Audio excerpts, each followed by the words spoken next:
Dickon. Yes. You're back early? Decided to pack it in for the day. Wasn't feeling at my brightest.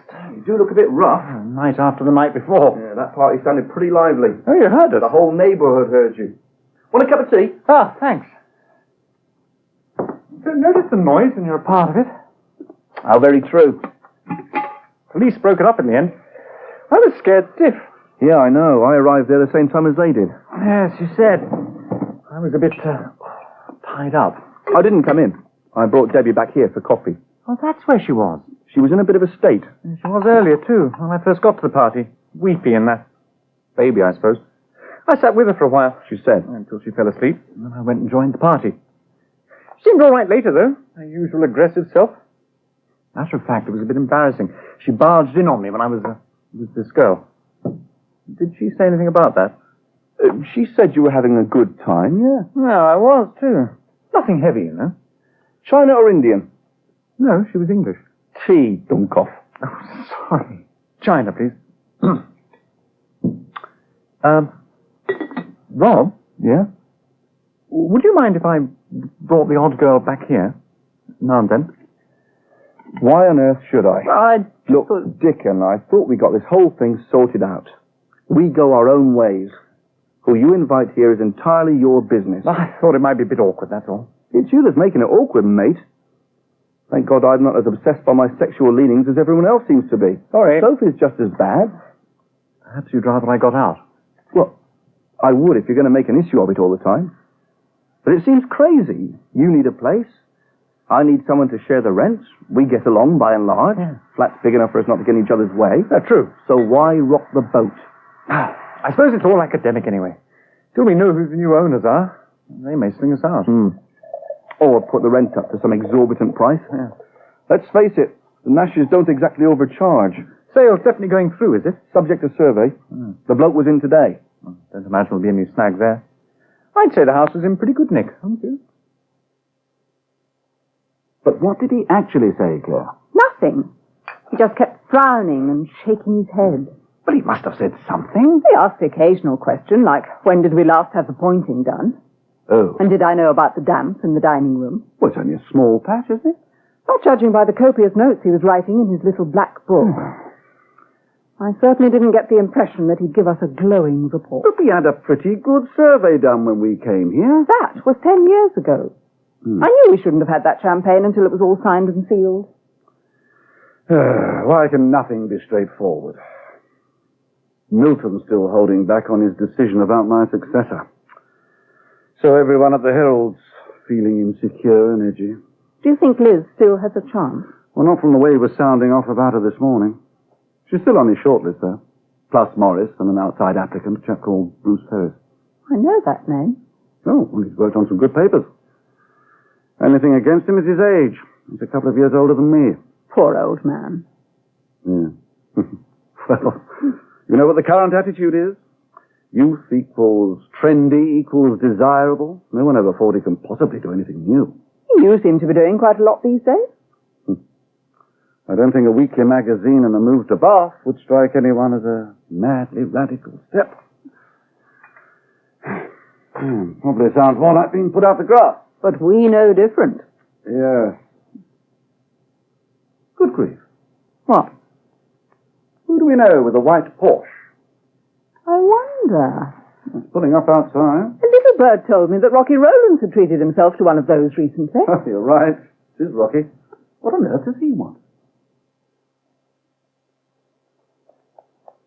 Hey, Debbie, wait for me. What do you want? I was just on my way over to the delicatessen. Going back for more, are you? Pardon? Well, hard luck. She's pushed off home. It was you I wanted to see. Find out how you're feeling today. Well, I'm not seeable. I'm going down the Herald, drop something in for Liz. Well, couldn't I take it in tomorrow? Save you? No. I'll walk down with you then. Save your energy for your sex life.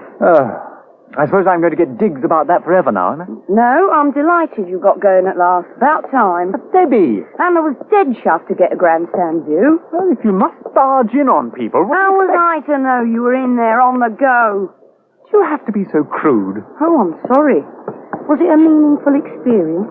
Would have to be with you, wouldn't it? It's none of your business. You even have to intellectualize a quick dip at a party, don't you? Is it all going into your novel? Why don't you go and fight your father? Bit difficult in my condition. Help.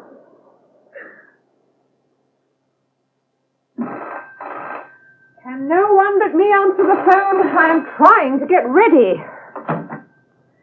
Ashton and Priors, hello. Is that you, Lynn? Mother. Oh, it didn't sound like you. Look, I'm sorry, but I'm in a bit of a rush. Can I phone you later? I really should have left for work. I thought you went to the restaurant every other evening. Not at the moment. Everything's all right, is it? Yes, Mother. And Jeremy, how's he? He's fine. His half-term does start this Friday, doesn't it? Oh, Lord. I wrote it in my diary, but I thought I'd better check. You are still coming down, aren't you? What? To Maidenhead for his half-term? Oh, you haven't forgotten me. Yes, I'm afraid I had. Oh, really? Well, I do have other things on my plate. Well, don't worry. I'm sure he'd love to come. Brad would be very disappointed if he didn't. And what about you?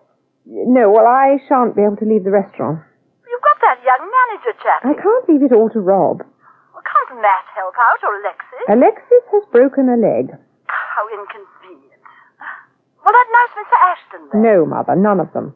The restaurant and freezer plant are operating entirely separately now, and I am not asking any favors.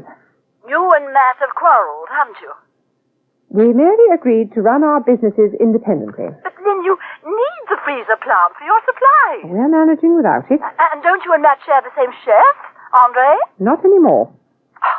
Why are you being so foolish? Matt's the one who's being foolish, taking on that order of Brad's when he's not equipped to handle it. I see. So it's Bradley's fault. I didn't say that. Well, it's what you were implying. He tries to give you a helping hand, and this is the thanks he Oh, please, Mother, not you too.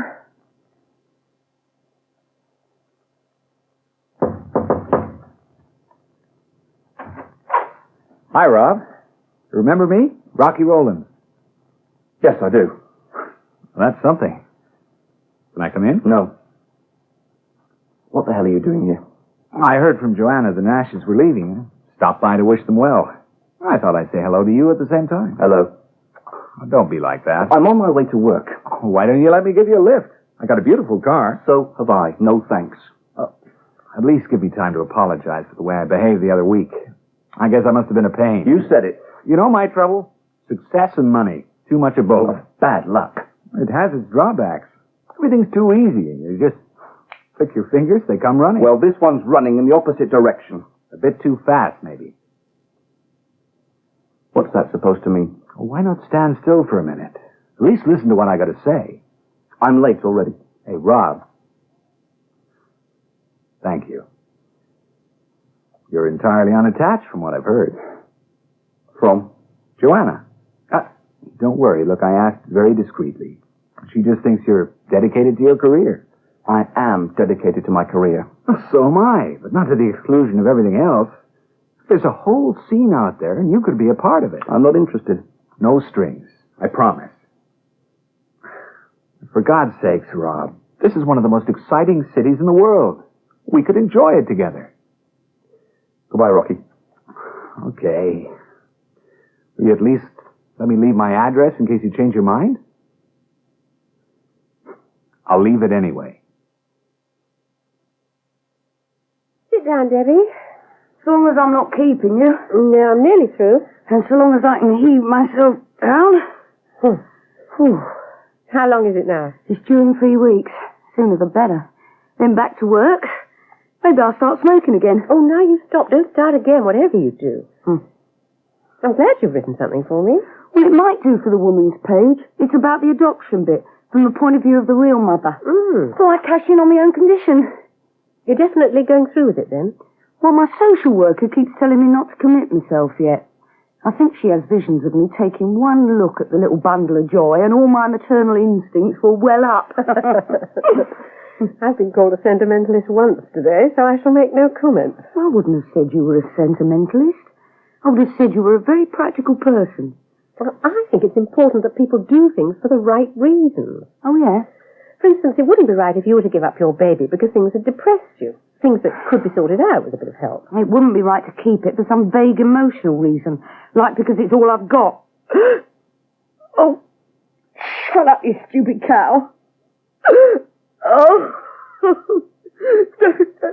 Don't take any notice of me. I can't seem to stop crying these days. Oh, Deborah, love. Oh.